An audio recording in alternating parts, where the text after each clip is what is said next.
Great. Thanks, guys, for joining me. What a fascinating time to be launching what you guys are launching and what you guys have launched. So I want to set this up. Chris, I know a lot of folks know you in a certain light, but I want to go back. I want to story tell a little bit for folks who don't know what you've been up to apart from Hollywood and the movies. Set this up. Donald Trump was elected 2016, 2017.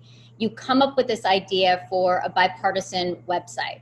Take me back to that moment. Tell us about it. Sure. Yeah, it was 2017. There was something I was watching on the news that I didn't fully understand, and I went to Google it and was just kind of surprised at how difficult it was sifting through the weeds, trying to find concise information on an issue. And then even if I found that information, the next step is then understanding the Democratic versus Republican perspective on that issue, to try and understand where my opinions lied. So I just thought there was a bit of a hole in the market. There seemed to be something missing, and I had this idea of trying to have a website with basic questions answered by elected officials from across the aisle, all under a minute or 2 minutes or so. And I brought the idea to Mark, and Mark is fantastic at getting things done and putting teams together and being a team leader, and he's a great guy to have on the squad. And so he went to work, and he just put all of his efforts into it, and brought Joe in, and couldn't ask for a better partner there, and it just took off. And I want to get into exactly what a starting point is, but let's go. It sounds great in theory, right? And you're obviously a big celebrity. You start with this idea, and it sounds great on paper, and you film this video, right, to get politicians interested. And you're ready to go out to Washington, D.C. with this lovely idea of trying to bring people closer together and across the aisle to have civil conversation. What an extraordinary thought. And I think if I read correctly, people thought this was, I think the audience will understand, like a deep fake or a bot. They thought this wasn't even real to some degree. Yeah. Initially, we just didn't get early on, and then we'll get to actually what it is. Sure. Yeah, that was the reaction at first. It was just no responses. I think I just foolishly thought that people would jump at this opportunity because we were being so transparent, and there was no risk involved for them. And we just got no responses because most people thought that it was in fact some sort of a joke, that we were looking to kind of embarrass people. And I've said this before, but in fairness to the elected officials, we asked them to be a part of something that didn't exist.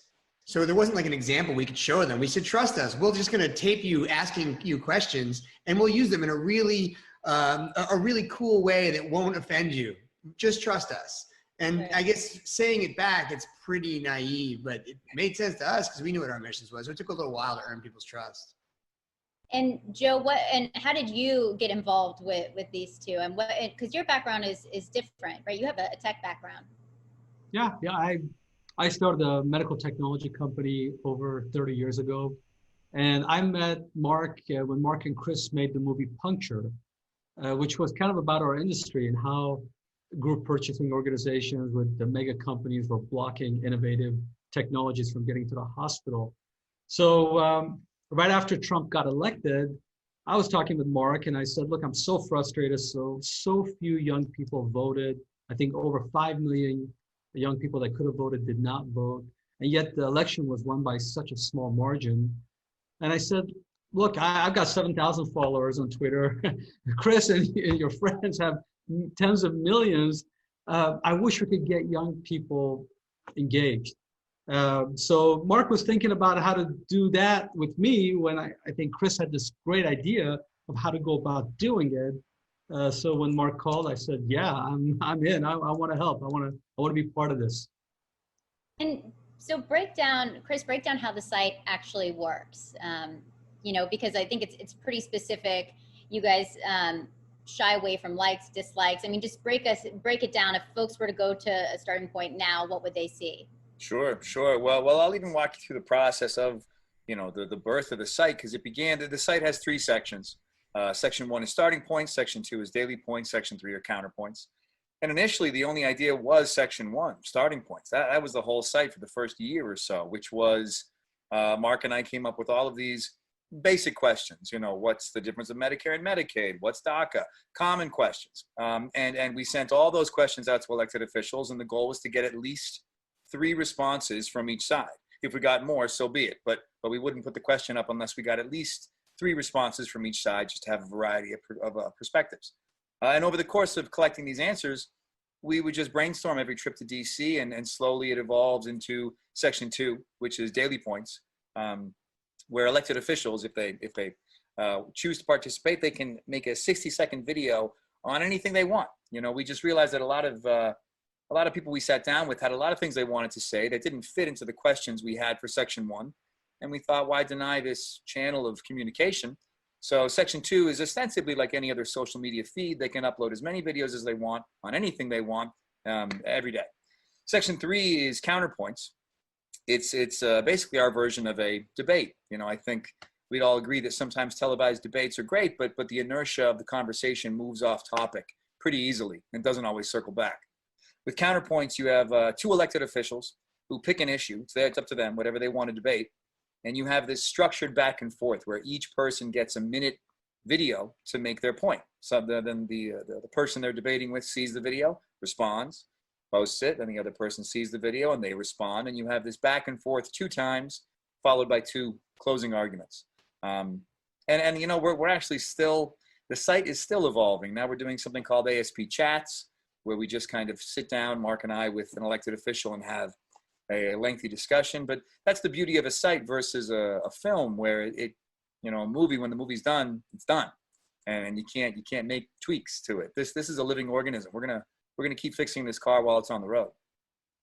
You know, I was speaking to my mom earlier, and I was telling her, she was asking me, I always interview tech entrepreneurs, and so I was telling her today I was interviewing you, and she said, well, what is he doing in technology? And I was like, well, Mom, he's building a bipartisan website to bring people across the aisle together during this time. And her response was, he would have to be Captain America for that to happen. So, I mean, truly, I think a lot of people look at this and say, well, that's very honorable, but can it actually work at this time when we are so polarized? So what is your response? And you even saw it from the politicians. I mean, you, even with your star power going up there, were met with a lot of skepticism. So Sure. What do you say to people who say, like, this is just not the way the world is working right now? We are more polarized than ever. And, you know, and much of that due to technology. I would argue that we're polarized because we're exhausted. You know what I mean? I think there are obviously going to be extreme factions of both parties that will never have their opinions swayed. But for the most part, the majority of us, I think, are a little tired with the way politics are. I think the vitriol and the combative nature to it makes people become apathetic and dispassionate, and they turn away. And I think if you have a site that removes these negative reward mechanisms and also offers information from across the spectrum without feeling, I think we're all becoming bloodhounds for being lied to by omission. I think we all immediately, at least whenever I read something or watch a news story, my first question is, what's the bias? What's the agenda? Where's the money? So if you have a site that offers fair and balanced information, you know, free of an opinion from the people who are creating the site itself, I think that can attract interest and passion and curiosity, and just get people more engaged in the political landscape. And if I could just add to that for a second, you know, as Chris said, you know, it's always evolving, but it's evolving around our beginning ideals, which was to try to bring people together through information. Doesn't mean that you have to agree on things. You could disagree, you could agree on something, but disagree on the solution. But what we've removed is this kind of pop culture, political punditry that becomes the story in a lot of traditional news, or also, like you said, in digital media, you know, or in social media.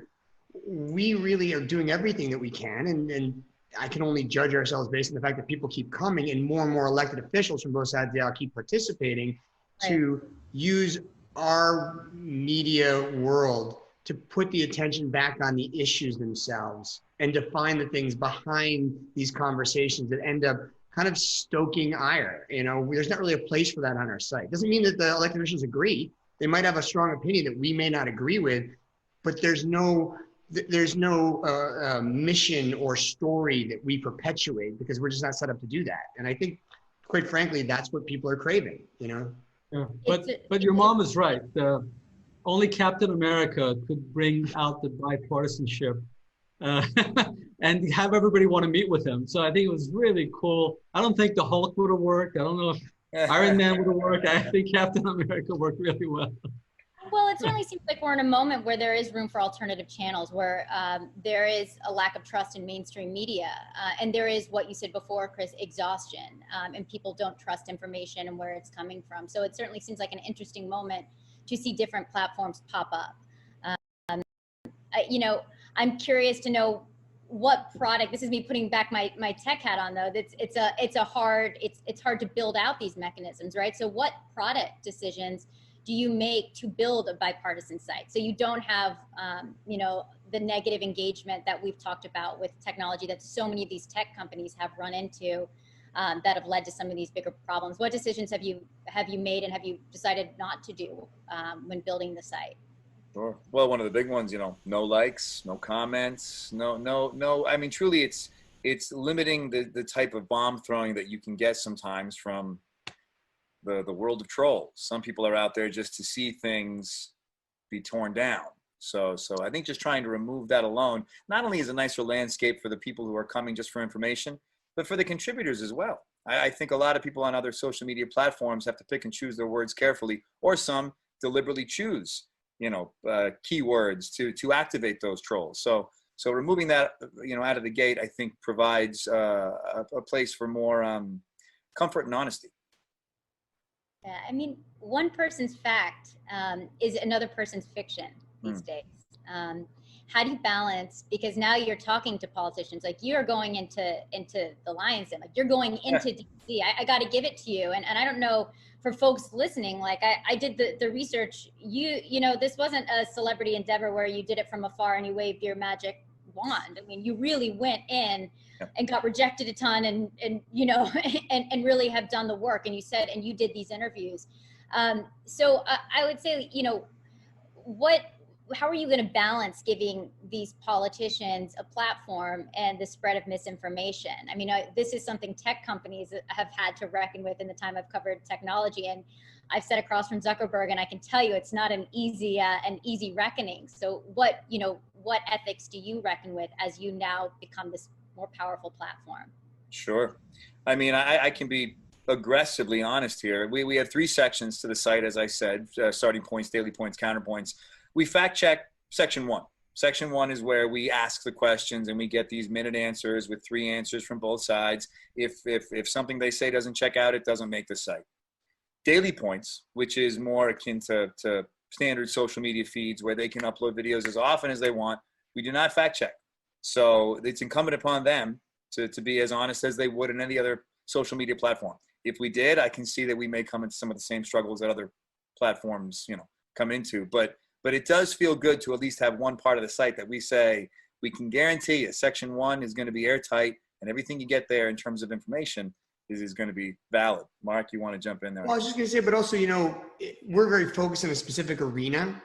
And because of that, these are elected officials that I think we all believe we want to hear what they really have to say. So therefore an audience can decide on how to be moved to engage or not engage with them. And we'll find out if and when we become massively successful, how badly we screwed this plan up.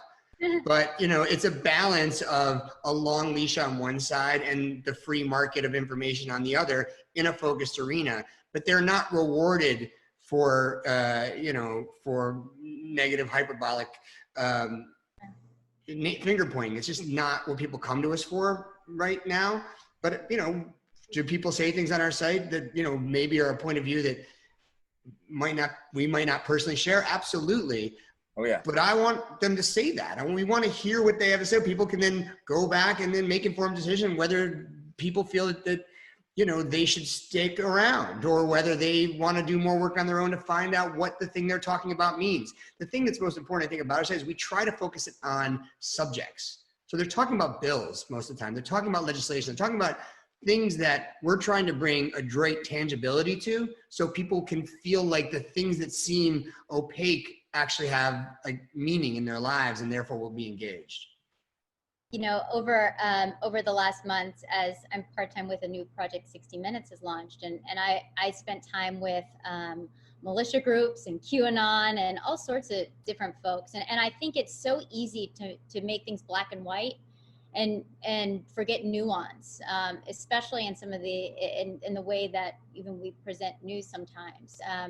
And so I think it's, the dialogue and sitting across from someone and having a real conversation is super important, even in how we have these conversations. So I'm curious, Chris, if you could just give us some real color, and I expect you to be completely honest and not give me any canned tech founder answers, because I hate give you those. the real. What was it like? You go to DC and you sit there across from politicians, because on Twitter, we all know, maybe we don't all know. I did the research. You're notoriously, you lean liberal, right? So you go to DC and you sit and you have these conversations with politicians. Like, what did you learn sitting across from people you really disagree with? I mean, like, was there someone that really scared you? Or like, is there something that really surprised you? Did you change your opinion on something? There are a few people that I aggressively disagree with on a number of issues, and found it frustrating to, hear some of their beliefs. Some people that I thought I would disagree with just because they were a Republican, and I didn't. And then they ended up speaking phenomenally well, and you see the leadership qualities in them, and you realize, oh, well, we just disagree. But this person is clearly a very rational, pragmatic thinker, and there's probably a lot I can learn from them. And I think that gray area of meeting in the middle and finding compromise is missing right now. And I think a dangerous evolution that I think kind of has happened since the Tea Party, where, look, the nature of the game in politics is nobody gets the whole loaf. Sorry, it just doesn't work that way. And this is tough, especially when we drift into the world of human rights. But if we start equating people with different opinions from us as good versus evil, then we don't compromise with evil, and unfortunately nothing gets done. So you have to kind of find a way to search for the commonality, find the things you do agree on, and move the ball in increments. And that can be really frustrating for a lot of reasons that I don't make light of in any way. But this kind of austere retreat to our corners gets nothing done. It gets nothing done. And so as much as I squirmed sitting across from a few people, these are people with power. These are people who are in office, who are writing bills, who are affecting our lives, whether we like it or not. To pretend they're not there and to just turn your back on them and say, well, I'm not going to speak to them, that's not only more pernicious, it's less effective at actually achieving your goal. Joe, I'd love to ask you this question. You founded the nonprofit Patient Safety Movement Foundation to eliminate 200,000 deaths from preventable medical errors. I mean, that's a really great cause, and you've probably prevented death in your career, which is pretty cool. I mean, what a thing to wade into. Like, you really wanted to wade into this? And I mean that in a way of, it's so different. Everyone was looking at politics in the current administration and how polarized everything is right now. What about this for you, given your background and, was personal, and why did you want, as someone who's probably saved lives, I mean, did you see this as life and death? Thank you. It's actually an interesting question. What I noticed the first 4 or 5 years of starting the Patient Safety Movement Foundation is how focused we were in that effort. And then when politics changed, when who was running the country changed, our foundation that we took for granted, that we were building our esoteric problem solving upon, disappeared. And it was so much harder to get things done. So I think if we don't have the proper government, the proper foundation, the proper tone at the top, people that care about science and facts, it's really hard to do the things I try to do. So given that we have a democracy, it's incumbent on all of us to do something to make sure the democratic process works, and we have leadership that provides the foundation that other people like me can dream about making a difference, instead of worrying about things that I shouldn't have worried about, like, hey, they're separating kids from their parents at the border, or they're now saying immigrants are a problem and we don't want them here, and where it was a nation of immigrants. And if you ask someone like Vice President Biden those days and President Biden now, they would say, you know what, this country was built on risk-taking of immigrants coming here. So I think getting engaged politically and having a political infrastructure that works allows someone like me to dream about saving 200,000 lives a year from medical errors. Well said. To pivot to relationships, Chris, not those kind of relationships. I know a lot of folks ask you about that, but I'm talking about, you said something about a relationship with America. I was looking at one of the interviews you did about them. You said we're in a relationship with the other side, talking about relationship. And most relationships, if they're toxic and unhealthy, we leave them. We have to find a way to speak to one another and to listen to one another and find common ground. And you go on to talk about how this has become such a toxic culture, and how it breeds apathy. I thought that was interesting. And then, and Joe, when I was stalking your LinkedIn profile, sorry if you saw my name come across, you have this quote in your LinkedIn profile that says, "Many people are suffering from the tyranny of apathy. We must instead embrace the brilliance of action out of kindness." To this crew in front of me, what is it about apathy? Because it seems like if I could extract a theme from all of you guys, and why you're doing what you're doing, it seems like apathy keeps coming up in my research. What is it about apathy that is driving you guys forward? To me, it's the common thread when problems don't get solved. Sometimes you just think, man, we have the numbers, we have the power, we have it all. We don't have the passion. You know what I mean? That transcends politics. That happens so often in life. And so staying engaged is so critical. And I think we're living in a very unique time where, with the proliferation of disinformation, with the continuing of, more and more news outlets and these bastardized quests for ratings, and it's a dangerous time for engagement, for people to care. And so you really have to keep those fires alive. What is your message as someone who's incredibly influential on Twitter and Facebook and all of these social networks? What is your message to the tech founders who have incredible influence now when it comes to engagement and their role in society? We're living in the Wild West. The internet is not something we were ready to handle, and there are the lack of regulation, the way things are done it's going to shape what we're living. I've always said, in my opinion, inventions that have impacted man goes like this: the fire, internet, the wheel. Like the internet is huge, it's enormous, and we're still in its infancy. And without some real integrity and moral leadership, we're going to steer ourselves right into the ground. And so again, I don't claim to know better. I just know that it's necessary. But if I may say on apathy, sorry, Mark, do you want to say something? No, go ahead, Joe, please. I want to say on apathy. I remember watching a program, and it showed this lion attacking baby wildebeest, and for a while they were just standing watching. And then all of a sudden, a few of them began trying to help. And then the rest of them began to try to help. I've seen this video. I love that video. You love that video? Well, that's the whole apathy. Point. The whole point is, we have a few, not that lions are bad, but we have a few people that sometimes really want to burn everything. Yeah. Most people don't. Most people want to be good. But if those people don't speak up and they don't stand together, they're going to rip us all apart. Well said. Good imagery. And I'll tell you, hope is what moves us forward, right? And as bad as things get, there's a chance every day to make it again. And when Joe started the patient safety movement, the reason actually I thought of going to Joe is because this, from my perspective, the way we're doing it was inspired by watching Joe create the patient safety movement.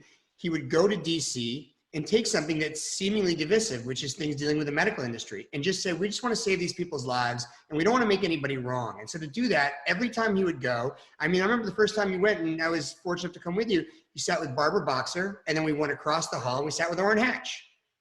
And I had never seen anything like that before, because you need to explain to people, each one, why this is important. And it takes dialogue and it takes patience. you know, it doesn't happen in a day. And when we started, Joe would say to Chris and I, which is funny, is the guy who's probably had the most amount of battles is really the most sort of airy-fairy of us. You say Chris and I would have this idea or this problem we'd run against, and we'd want to find a real a logistical solution. And Joe would go, "Why don't we just look at our guiding principles? Why don't we just see how that weighs up against what we say we're about?" I love when Joe says that. It's my favorite thing. When Joe says that, I'm just like, man, what a great crew. What a great crew. The only guy with an actual business. Read our guiding principles? Yes, we should. Yeah. Chris and I we're storytellers. Joe has 5,000 employees, and as opposed to going, we should head the HR department, he's, let's look at our guiding principles. It's beautiful. It's inspiring. I love that. It's one of my favorite things. I'm curious, Chris, when I interview founders, I always like to try to figure out why they're doing what they're doing, and kind of what's behind it. And I've always been curious, right? Dating back to, I started covering tech over a decade ago. And if I'm looking at you as a founder of this website, you guys are all founders of this website. I was trying to figure out what it is about politics, and this isn't something that you just started now, because you've become obsessed with this idea back in 2017, right? And I saw something that you said it's not that I'm that interested in politics, right? So I think, and I mentioned this earlier, you actually went to DC and you knocked on doors and you spent a lot of time, and I think I said to your folks when I was talking to them before, like, when did he find the time? Like, I actually was wondering, with your schedule and all this kind of stuff, like when you actually went, and I think you did it on weekends and whatnot. So you actually put in the work to build this. And so I'm curious, what is it about this that is really personal to you? If it's not just politics. Well, I live a very comfortable life, not just from my profession, from the position I was in from birth. You know what I mean? I've had a lot of good fortune, very, very dealt a good hand. And so, I do believe in you got to give back, which feels like a platitude, but I do believe in that. And that's why I've always been vocal on social media, because I do think it's important to use your platform in the right way. And look, if the things I did on social media move the needle in a more effective way, maybe I wouldn't have done this. But you do start to think, well, it's nice doing what I do on social media. I like doing that. It feels good to do that. And I do think it helps. I don't think it's just screaming into a void.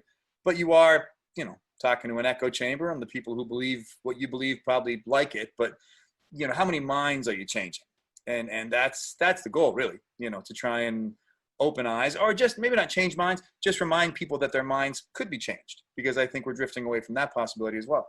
And it just felt to me that a more effective use of my platform, instead of playing on the one string that social media affords me, is to offer information, is to offer a place where people can come and know themselves a little bit better after getting information they can trust, because I think that's what's lacking.